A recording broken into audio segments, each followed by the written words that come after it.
നമസ്കാരം,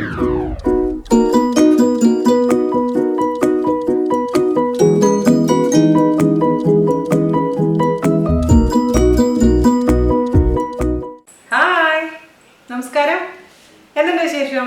എല്ലാവർക്കും സുഖം തന്നെയല്ലേ? ഞാനിവിടെ സുഖമായിരിക്കുന്നു. അപ്പോൾ നമ്മളിന്ന് ചെയ്യാൻ പോകുന്നത് ഒരുവിധപ്പെട്ട എല്ലാവർക്കും അറിയാവുന്ന ഒരു റെസിപ്പി തന്നെയാണ്. പൊതുവെയൊന്നുമില്ല, എന്നാലും ഞാൻ കുറച്ച് ദിവസം മുമ്പത്തെ വീഡിയോയിൽ ഞാൻ പറഞ്ഞിരുന്നു ഞാനിങ്ങനെ ദോശയുടെ കൂടെ പൊട്ടറ്റോ സ്റ്റൂ കഴിക്കും. അപ്പോൾ അങ്ങനെ പറഞ്ഞപ്പോൾ ഒരുപാട് പേര് എൻ്റെ അടുത്ത് പൊട്ടറ്റോ സ്റ്റൂവിൻ്റെ റെസിപ്പി ചോദിച്ചിട്ടുണ്ടായിരുന്നു. അപ്പോൾ ഞാൻ ഉണ്ടാക്കുന്ന രീതിയിൽ നിങ്ങൾക്ക് പൊട്ടറ്റോ സ്റ്റൂ ഇതാ കൊണ്ടുവന്നിട്ടുണ്ട്. അപ്പോൾ എല്ലാവരും ട്രൈ ചെയ്ത് നോക്കുക. അപ്പോൾ അതിൻ്റെ കാര്യങ്ങളൊക്കെ ഞാൻ ഡീറ്റെയിൽ ആയിട്ട് പറഞ്ഞിട്ടുണ്ട്, ശ്രദ്ധിക്കേണ്ട കാര്യങ്ങളൊക്കെ. അപ്പോൾ ശ്രദ്ധിക്കേണ്ട കാര്യങ്ങളൊക്കെ ശ്രദ്ധിച്ച് കഴിഞ്ഞാൽ അടിപൊളിയായിട്ടുള്ള പൊട്ടറ്റോ സ്റ്റൂ നമുക്ക് തയ്യാറാക്കി എടുക്കാൻ പറ്റും. അപ്പോൾ പിള്ളേരുടെ എക്സാം ആയതുകൊണ്ട് ചെറിയ ചെറിയ റെസിപ്പീസ് ആയിട്ടാണ് ഞാൻ വരുന്നത്. അതുപോലെ തന്നെ കമന്റ്സിനൊക്കെ കുറേ പേർക്ക് എനിക്ക് റിപ്ലൈ കൊടുക്കാൻ പറ്റിയിട്ടില്ല. അപ്പോൾ ഈ തിരക്കൊന്ന് കഴിഞ്ഞിട്ട് എല്ലാവർക്കും റിപ്ലൈ ഒക്കെ തരാം. ഡൗട്ട്സിനൊക്കെ തീർച്ചയായിട്ടും റിപ്ലൈ കൊടുക്കുന്നുണ്ട്.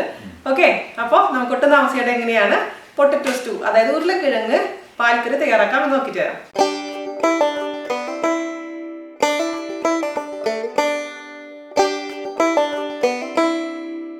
അപ്പോൾ നമുക്ക് ഉരുളക്കിഴങ്ങ് പാൽക്കറി ഉണ്ടാക്കാൻ തുടങ്ങാം, അതായത് പൊട്ടറ്റോ സ്റ്റൂ. ഞങ്ങളുടെ സൈഡിലൊക്കെ ഇസ്റ്റൂ എന്നാ പറയാ. ഇപ്പൊ ഇത് രണ്ട് തരത്തിൽ ഉണ്ടാക്കാം, അതായത് കുറച്ച് ലൂസായിട്ട് ഉണ്ടാക്കാം, അതുപോലെ തന്നെ കുറച്ച് തിക്കായിട്ട് ഉണ്ടാക്കാം. അപ്പൊ സദ്യയിലൊക്കെ വിളമ്പുമ്പോൾ തിക്കായിട്ടാണ് ഉണ്ടാക്കുക നമ്മൾ. അതേസമയം ഇപ്പോൾ അപ്പത്തിന്റെ കൂടെ ദോശയുടെ കൂടെ ഒക്കെ കഴിക്കണമെന്നുണ്ടെങ്കിൽ കുറച്ച് ലൂസായിട്ട് ഉണ്ടാക്കാം. അപ്പൊ ഞാനിപ്പോൾ കാണിക്കാൻ പോകുന്ന കുറച്ച് ലൂസായിട്ടുള്ള കൺസിസ്റ്റൻസിയാണ്. അതേസമയം നിങ്ങൾക്ക് തിക്നെസ് വേണമെന്നുണ്ടെങ്കിൽ ആ കൺസിസ്റ്റൻസിയുടെ, അതായത് നമ്മൾ ഒഴിക്കുന്ന തേങ്ങാപ്പാലിന്റെ അളവിൽ വ്യത്യാസം വരുത്തിയാൽ മതിയാവും. ഞാനിവിടെ 3 പൊട്ടറ്റോ ആണ് എടുത്തിരിക്കുന്നത്. ഇത് നമുക്ക് പീൽ ചെയ്ത് വലിയ കഷ്ണങ്ങളാക്കി മുറിച്ചെടുക്കാം.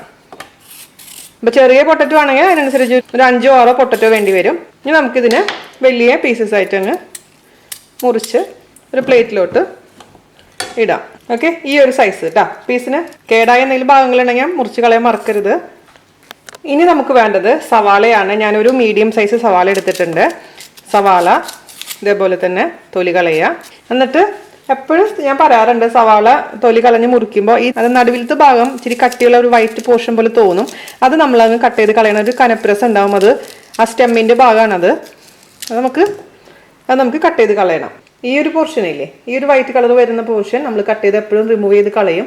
ഇത്രയും പോർഷൻ അതെപ്പോഴും ശ്രദ്ധിക്കുക. അത് ചെറിയ ഉള്ളിയിലാണെങ്കിലും ഞാൻ കളയും, സവാളയിലാണെങ്കിലും കളയും. അപ്പോൾ സവാള നമുക്ക് വേണമെങ്കിൽ തീരെ ചെറുതാക്കി അരിയാം, അതല്ലാന്നുണ്ടെങ്കിൽ നീളത്തിൽ അരിഞ്ഞാലും മതി. നിങ്ങൾക്ക് എങ്ങനെയാണ് താല്പര്യം, കാരണം നന്നായിട്ട് ഉടഞ്ഞു പോകും നമ്മൾ കുക്ക് ചെയ്തെടുക്കുമ്പോൾ. അപ്പോൾ ഇതേപോലെ ഞാൻ നൈസായിട്ട് നീളത്തിൽ തന്നെ അരിയാണ് ഒരു സവാള. അപ്പോൾ ചിലവർക്ക് സവാള ഇടുന്ന താല്പര്യം ഇല്ലാന്നുണ്ടെങ്കിൽ നിങ്ങൾക്ക് ജസ്റ്റ് അത് ഒഴിവാക്കാം. പക്ഷെ ഒരു കൊഴുപ്പ് കിട്ടാനും ഒരു ടേസ്റ്റ് കിട്ടാനും വേണ്ടിയിട്ടാണ് നമ്മൾ സവാള ചേർക്കുന്നത് കേട്ടോ. അപ്പോൾ നമ്മുടെ സവാളയും പൊട്ടറ്റോ റെഡി ആയിട്ടുണ്ട്. ഇനി നമുക്ക് വേണ്ടത് നാളികേരപ്പാലാണ്. ഞാനിപ്പോൾ ഇവിടെ 2 തരത്തിൽ നാളികേരപ്പാൽ എടുത്ത് വെച്ചിട്ടുണ്ട്. ഇത് കട്ടി തേങ്ങാപ്പാൽ, അതായത് നല്ല തൈമ്പാൽ എന്ന് നമ്മൾ പറയത്തില്ല, നല്ല തിക്കായിട്ടുള്ള പാല്, നല്ല 1ാം പാല്. അതേപോലെ തന്നെ ഇത് കട്ടിയില്ലാത്ത 2ാം പാല്. അപ്പം ഞാൻ എന്താ ചെയ്തതെന്ന് വെച്ച് കഴിഞ്ഞാൽ 2 ഗ്ലാസ് നാളികേരം ജസ്റ്റ് ഓവനിൽ വെച്ച്, അതായത് എൻ്റെ ഫ്രീസറിൽ നിന്ന് എടുത്ത നാളികേരം ആയതുകൊണ്ട് ഓവനിൽ വെച്ചിട്ട് ഡീഫ്രോസ്റ്റ് ചെയ്തു. അതിനുശേഷം വെള്ളം ഒഴിച്ചിട്ട് നാളികേരപ്പാൽ പിഴിഞ്ഞെടുത്തു. 2 ഗ്ലാസ് നാളികേരത്തിൽ 3/4 ഗ്ലാസ് വെള്ളം ഒഴിച്ചതിന് ശേഷം പിഴിഞ്ഞെടുത്തപ്പോൾ എനിക്ക് 1 ഗ്ലാസ് കട്ടി തേങ്ങാപ്പാലാണ് കിട്ടിയത്. നാട്ടിലൊക്കെ ആണെങ്കിൽ നല്ലോണം ഇതിനേക്കാളും പാല് കിട്ടും. ആ പിഴിഞ്ഞെടുത്ത നാളികേരത്തിൽ വീണ്ടും ഞാൻ 3/4 ഗ്ലാസ് വെള്ളം ഒഴിച്ച് വീണ്ടും 1 ഗ്ലാസ് 2ാം പാല് കിട്ടി. അങ്ങനെ എടുത്തു വെച്ചിരിക്കുന്ന പാലാണിത്. അപ്പോൾ നമുക്കിപ്പോൾ 1ാം പാല് അവസാനം ചേർക്കാൻ പാടുള്ളൂ. 2ാം പാലിലാണ് നമ്മൾ പൊട്ടറ്റോ കുക്ക് ചെയ്യാൻ പോകുന്നത് കേട്ടോ. അപ്പൊ നിങ്ങൾക്കിപ്പോൾ പേടിയാണ്. ഇപ്പോൾ നിങ്ങൾ പലരും ചോദിക്കും ഇത് പിരിഞ്ഞു പോയില്ല ചേച്ചി എന്നൊക്കെ. അപ്പൊ നമ്മളിത് 2ാം പാലിലാണ് കുക്ക് ചെയ്തെങ്കിലും പുറത്ത് നമ്മൾ തുറന്ന് നോക്കുമ്പോൾ ജസ്റ്റ് ആയിട്ട് പിരിഞ്ഞ പോലെ തോന്നും. പക്ഷെ നിങ്ങൾ ടെൻഷൻ അടിക്കേണ്ട ആവശ്യമൊന്നുമില്ല. പക്ഷെ നിങ്ങൾക്ക് താല്പര്യം ഇല്ലാന്നുണ്ടെങ്കിൽ വെള്ളത്തിൽ കുക്ക് ചെയ്തിട്ട് അവസാനം 1ാം പാല് മാത്രം ഒഴിച്ചാൽ മതി. 2ാം പാല് നിർബന്ധമൊന്നുമില്ല. പക്ഷെ 2ാം പാല് വേവിക്കുമ്പോഴാണ് സ്റ്റൂവിന് അതിൻ്റെതായ നമ്മൾ നാടൻ രുചി, സദ്യയിലൊക്കെ കിട്ടുന്ന ടേസ്റ്റ് കിട്ടുക. അവർ 2ാം പാലിലാണ് ഈ പൊട്ടറ്റോ വേവിക്കുക. അതിനുശേഷമാണ് അവസാനമാണ് 1ാം പാല് ഒഴിക്കാറ്. അപ്പം അങ്ങനെ ടെൻഷനുള്ള ആൾക്കാർ ഞാൻ പറഞ്ഞ പോലെ ഈ 2ാം പാല് ഒഴിവാക്കിയതിന് ശേഷം വെള്ളത്തിൽ, ഞാൻ പാലിലാണ് വേവിക്കാൻ പോകുന്നത്, അതിന് വരെ നിങ്ങൾ വെള്ളത്തിൽ കുക്ക് ചെയ്താൽ മാത്രം മതിയാവും. ഓക്കെ, അപ്പം അതിന് വേണ്ടിയിട്ട് എന്താ ചെയ്യേണ്ടതെന്ന് വെച്ച് കഴിഞ്ഞാൽ കുക്കർ എടുക്കുക. ആ കുക്കറിലോട്ട് കഴുകി വെച്ചിരിക്കുന്ന പൊട്ടറ്റോൻ്റെ പീസസ് ഇട്ട് കൊടുക്കുക. ഇനി നമുക്കിതിലോട്ട് 1 ഗ്ലാസ് 2ാം പാല്, അതായത് കട്ടി ഒട്ടുമില്ലാത്ത 2ാം പാല് ഒഴിച്ചു കൊടുക്കാം. പിന്നെ ഞാൻ വീണ്ടും ഇതിലേക്ക് 1/2 ഗ്ലാസ് വെള്ളം ഒഴിക്കുന്നുണ്ട്. ഞാൻ പറഞ്ഞില്ലേ നമ്മൾ ലൂസായിട്ടാണ് ഉണ്ടാക്കാൻ പോകുന്നത്, തിക്കായിട്ടുള്ള സ്റ്റൂ അല്ല. പിന്നെ ആവശ്യത്തിന് ഉപ്പ് ചേർത്ത് കൊടുക്കാം. പിന്നെ ഒരു തണ്ട് കറിവേപ്പില ഇട്ട് കൊടുക്കാം. പിന്നെ നമ്മൾക്ക് ഇട്ട് കൊടുക്കേണ്ടത് നമ്മൾ എടുത്തു വെച്ചിരിക്കുന്ന ഒരു സവാള ചെറുതാക്കി അരിഞ്ഞത്. നിങ്ങൾക്ക് വേണമെങ്കിൽ പൊടിയായിട്ട് അരിയാം കേട്ടോ. പക്ഷെ ഇത് എന്തായാലും കുക്കറിൽ വേവിക്കുമ്പോൾ നന്നായിട്ടങ്ങ് കുക്കായിക്കോളും. എന്നിട്ട് നമുക്കിത് നന്നായിട്ടങ്ങ് മിക്സ് ചെയ്ത് കൊടുക്കാം. ഈ സദ്യയിൽ കണ്ടിട്ടില്ലേ പൊട്ടറ്റോന്റെ കഷ്ണങ്ങൾ ഇങ്ങനെ വലിയ കഷ്ണങ്ങളായി ഇലയിൽ കിടക്കും. ഇപ്പൊ സദ്യയിൽ വിളമ്പുമ്പോൾ ഇലയിൽ നിന്ന് അങ്ങോട്ട് ഒഴുകി പോവില്ല. അതുപോലെയാണ് നമ്മൾ സദ്യയിലത്തെ ഇസ്റ്റു കിട്ടുക. അതേസമയം അപ്പത്തിന്റെ ഒക്കെ കൂടെ കിട്ടുന്നത് ഞാൻ പറഞ്ഞ പോലെ ലൂസായിട്ടാണ്. ഈ ഇസ്റ്റു ഉണ്ടാക്കുന്നത് ഓണത്തിനോ വിഷുവിനോ ആണ് എന്നുണ്ടെങ്കിൽ നിങ്ങൾ ഞാൻ പറഞ്ഞ പോലെ ഇത്രയും പാല് ചേർക്കണ്ട. അതിന് പകരമായിട്ട് എന്ത് ചെയ്യണം, ഇതിൽ 1/2 ഗ്ലാസ് തേങ്ങാപ്പാലും ഒരു 1/4 ഗ്ലാസ് വെള്ളം ഒഴിച്ചാൽ മതിയാവും. അപ്പൊ ഞാൻ പറയുന്ന പോയിന്റ് ഒന്ന് നോട്ട് ചെയ്യണം കേട്ടോ, അല്ലെങ്കിൽ വീണ്ടും നിങ്ങൾക്ക് സംശയങ്ങൾ വരും. അപ്പൊ നമുക്ക് ഇത് അടച്ചു വെച്ചിട്ട് മീഡിയം ഫ്ലെയിമിൽ ഇട്ടതിന് ശേഷം ഒരു വിസിൽ, അതിനുശേഷം കംപ്ലീറ്റ് പ്രഷർ മാറിയതിനു ശേഷം മാത്രം നമുക്ക് ഓപ്പൺ ചെയ്യാം. ഞാനിത് അടപ്പിൽ വെച്ചിട്ടുണ്ട്. ഒരു വിസിൽ വന്നതിന് ശേഷം നമുക്ക് ഓഫ് ചെയ്യാം. അപ്പോൾ നമ്മുടെ കുക്കറിന് ഒരു വിസിൽ വന്നിട്ടുണ്ടായിരുന്നു, ഞാൻ ഓഫ് ചെയ്തിട്ടിരിക്കുകയായിരുന്നു. ഇപ്പൊ പ്രഷറൊക്കെ കംപ്ലീറ്റ് പോയിട്ടുണ്ട്. നമുക്കിതൊന്ന് ഓപ്പൺ ചെയ്ത് നോക്കാം. ഇപ്പൊ നിങ്ങൾ നോക്കുമ്പോൾ ഇതിൽ കുറച്ച് പിരിഞ്ഞ പോലെ തോന്നുന്നുണ്ട് അല്ലേ? നാളികേരപ്പാല് നമ്മൾ ഒഴിച്ചിട്ടുള്ള കാരണം. അതാ ഞാൻ പറഞ്ഞത്, നിങ്ങൾക്ക് അങ്ങനെ ഒരു ടെൻഷൻ ഉണ്ടെന്ന് വെച്ചാൽ നാളികേരപ്പാലിൽ വേവിക്കേണ്ട. ഇനി എന്താ ചെയ്യേണ്ടതെന്ന് വെച്ച് കഴിഞ്ഞാൽ ഒരു ഹൈ ഫ്ലെയിമിൽ ഇട്ടതിന് ശേഷം നന്നായി അങ്ങ് തിളപ്പിക്കുക. അപ്പോൾ ഈ സമയത്ത് നമുക്ക് ഇതിലേക്ക് കുറച്ച് കാര്യങ്ങൾ ചേർത്ത് കൊടുക്കാനുണ്ട്.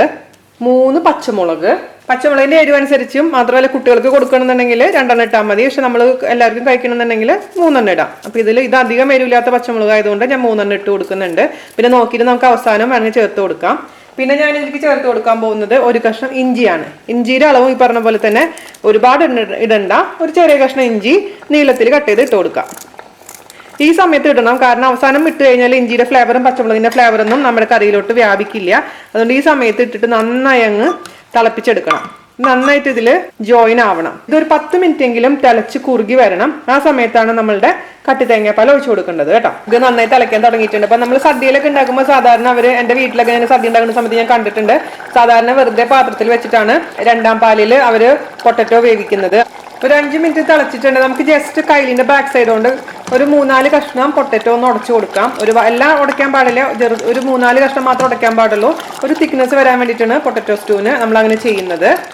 ഓക്കെ, ഒരു 5 മിനിറ്റും കൂടെ തിളച്ചതിന് ശേഷം നമുക്ക് ഇതിലേക്ക് കട്ടി തേങ്ങാപ്പാൽ ഒഴിച്ചു കൊടുക്കാം. വേറെ പാത്രത്തിലോട്ട് ഇത് മാറ്റി ഒഴിക്കാം കുക്കറിൽ നിന്ന്.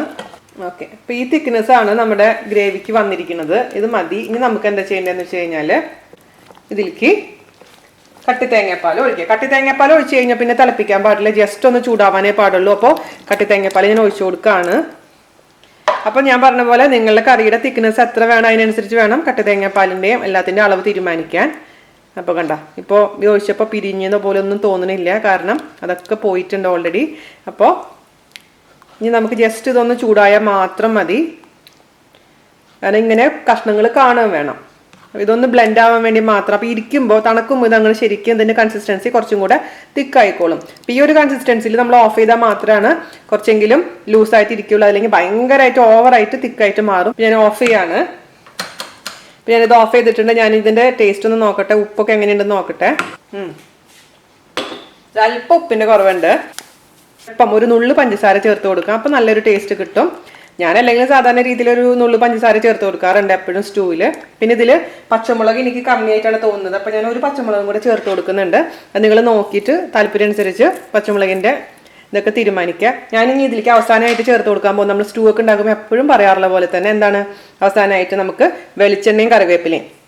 വെളിച്ചെണ്ണയും കറിവേപ്പിലയാണ് നമ്മളെ സ്റ്റൂവിന്റെ ടേസ്റ്റ് എന്ന് തന്നെ പറയുന്നത്. വെളിച്ചെണ്ണ ഒഴിച്ചു കൊടുക്കാം, അതാണ് അതിന്റെ രുചി എന്ന് പറയുന്നത്. അതുപോലെ തന്നെ 2 തണ്ട് കറിവേപ്പില ഞാനിപ്പോൾ അങ്ങനെയാണ് ഇട്ട് കൊടുത്തിരിക്കുന്നത്. ഞാൻ അപ്പം തന്നെ അടച്ചു വെക്കുക. അതിനുശേഷം ഒരു 10 മിനിറ്റ് കഴിഞ്ഞതിന് ശേഷം മാത്രം ഓപ്പൺ ചെയ്യുക. അപ്പോഴേക്കും ആ വെളിച്ചെണ്ണയുടെയും കറിവേപ്പിലയുടെയും ഒക്കെ രുചി നമ്മുടെ സ്റ്റൂവിലോട്ട് കംപ്ലീറ്റ് സ്പ്രെഡ് ചെയ്തിട്ടുണ്ടാവും. അതിനുശേഷം മാത്രം നമ്മൾ സെർവ് ചെയ്യുക. ഞാൻ പറഞ്ഞ പോലെ നിങ്ങൾക്ക് എന്ത് മാറ്റങ്ങൾ വരുത്തണമെന്നുണ്ടെങ്കിലും, അതായത് ഇഞ്ചിയുടെ അളവാണെങ്കിലും പച്ചമുളകിൻ്റെ ആണെങ്കിലും ഉപ്പിൻ്റെ ആണെങ്കിലും ഒക്കെ നിങ്ങളുടെ സൗകര്യത്തിനനുസരിച്ച് മാറ്റം വരുത്താൻ പ്രത്യേകിച്ച് ശ്രദ്ധിക്കുക. ഒരു 10 മിനിറ്റിന് ശേഷം നമുക്കിത് തുറന്ന് അവസാനമായിട്ട് രുചി നോക്കാം. ഞാൻ തുറന്നിട്ടുണ്ട്. നന്നായിട്ട് അങ്ങ് മിക്സ് ചെയ്ത് കൊടുക്കുക. കണ്ടില്ലേ, ഇപ്പോൾ നല്ല കൺസിസ്റ്റൻസിയിലാണ് ഇരിക്കുന്നത് നമ്മുടെ സ്റ്റൂ. അതായത് ഈ ഒരു കൺസിസ്റ്റൻസി. ഇനി ഇത് തണുക്കുമ്പോൾ കുറച്ചും കൂടി തിക്നെസ് ആവും, പക്ഷേ കറക്റ്റാണ്. നമ്മുടെ അപ്പത്തിൻ്റെ കൂടെ ഒക്കെ കഴിക്കാൻ പറ്റുന്ന കൺസിസ്റ്റൻസിയാണ്. ഞാനിതിന് മുൻപ് ചിക്കൻ സ്റ്റൂ ഇട്ടിട്ടുണ്ടായിരുന്നു, അതുപോലെ തന്നെ വെജിറ്റബിൾ സ്റ്റൂ ഇട്ടിട്ടുണ്ടായിരുന്നു. ഇത് ട്രൈ ചെയ്യാത്തവർ ട്രൈ ചെയ്ത് നോക്കാൻ മറക്കരുത് കേട്ടോ. ഞാനപ്പോൾ ഇതിൻ്റെ ടേസ്റ്റ് ഒന്ന് നോക്കട്ടെ. ആ വെളിച്ചെണ്ണയും കറിവേപ്പിലയും വന്നപ്പോഴാണ് കേട്ടോ റിയൽ ടേസ്റ്റ് ആയത്. അടിപൊളിയുണ്ട്. എന്താണെന്നറിയാമോ, ആ മധുരവും ആ എരിവും ആ പൊട്ടറ്റോൻ്റെ സ്വാദും എല്ലാം കൂടി ആവുമ്പോൾ പറഞ്ഞറിയിക്കാൻ പറ്റാത്തൊരു ടേസ്റ്റാണ്. ഏറ്റവും എളുപ്പമാണ് നമ്മൾ പൊട്ടറ്റോ സ്റ്റൂ ഉണ്ടാക്കിയെടുക്കുക. നിങ്ങളുടെ അടുത്ത് ഫ്രഷ് ആയിട്ടുള്ള നാളികേരം ഇല്ല എന്നുണ്ടെങ്കിൽ കോക്കനട്ട് മിൽക്ക് ടിന്നിൽ വരുന്നതാണെങ്കിൽ അത് ചേർത്താൽ മതി. അപ്പം അങ്ങനെ കോക്കനട്ട് മിൽക്ക് ടിന്നിൽ വരുന്നതാണെന്നുണ്ടെങ്കിൽ അവസാനം മാത്രം ചേർത്താൽ മതി, വെള്ളത്തിൽ വേവിക്കുക. അതുപോലെ തന്നെ കോക്കനട്ട് മിൽക്ക് പൗഡർ വെച്ചിട്ടാണ് നിങ്ങൾ ഉണ്ടാക്കുന്നത് എന്നുണ്ടെങ്കിലും ഇതേപോലെ തന്നെ തിക്കായിട്ടുള്ള പാല് മാത്രം ഒഴിച്ചു കൊടുത്താൽ മതി. ഓക്കെ, ഇതിൽ കണ്ട പൊട്ടറ്റോ കഷ്ണങ്ങൾ കിടക്കുന്നുണ്ട്. പൊട്ടറ്റോ കഷ്ണങ്ങൾ ഇതുപോലെ കാണണം, അതേസമയം നന്നായി കുക്കായിട്ട് ഉണ്ടായിരിക്കണം. ഞാൻ പറഞ്ഞപ്പോൾ 3-4 കഷ്ണങ്ങൾ ഉടച്ചു കൊടുക്കാൻ മറക്കരുത്, അപ്പോഴാണ് തിക്നെസ് വരിക. പിന്നെ അതുപോലെ തന്നെ സവാള നന്നായിട്ട് കുക്കായിട്ടുണ്ടാവണം. അപ്പൊ ഇതിൽ സവാള നമ്മൾ നോക്കിക്കഴിഞ്ഞാൽ നമ്മൾ ഇട്ടിരിക്കുന്ന സവാള കാണാനേ പറ്റില്ല, സവാള കാണാൻ പാടില്ല, നമ്മുടെ വായിൽ സവാള കടിക്കാൻ പാടില്ല, അത്രയും നന്നായിട്ട് ഉടഞ്ഞിരിക്കുന്ന സവാള കേട്ടാ. അപ്പൊ അത് പ്രത്യേകിച്ച് ശ്രദ്ധിക്കുക. ചിലവര് ഇതില് വെളുത്തുള്ളി ഇട്ട് കാണാറുണ്ട്, പിന്നെ അതേപോലെ തന്നെ ഗരം മസാല ചിലവർ ആഡ് ചെയ്യാറുണ്ട്. പക്ഷെ എനിക്ക് ഇതില് ഇപ്പൊ നമ്മുടെ നാടൻ പൊട്ടറ്റോ സ്റ്റൂവിൽ ഗരം മസാലയും അതേപോലെ തന്നെ വെളുത്തുള്ളി ഇടുന്നത് എനിക്ക് താല്പര്യമില്ല, അതുകൊണ്ടാണ് ഞാൻ ഇടാത്തത്. നിങ്ങൾക്ക് താല്പര്യം അനുസരിച്ച് മാറ്റങ്ങൾ വരുത്തിക്കോളൂ.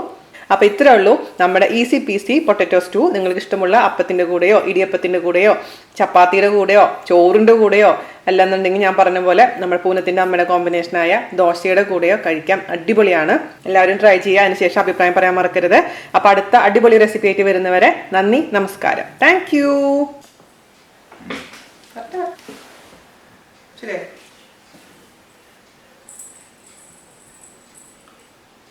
ഓക്കെ, ഇതുണ്ടാക്കിയല്ലേ കൃഷ്ണ നമ്പൂരിയായിട്ട് നമ്മൾ തല്ലൂരിയത്.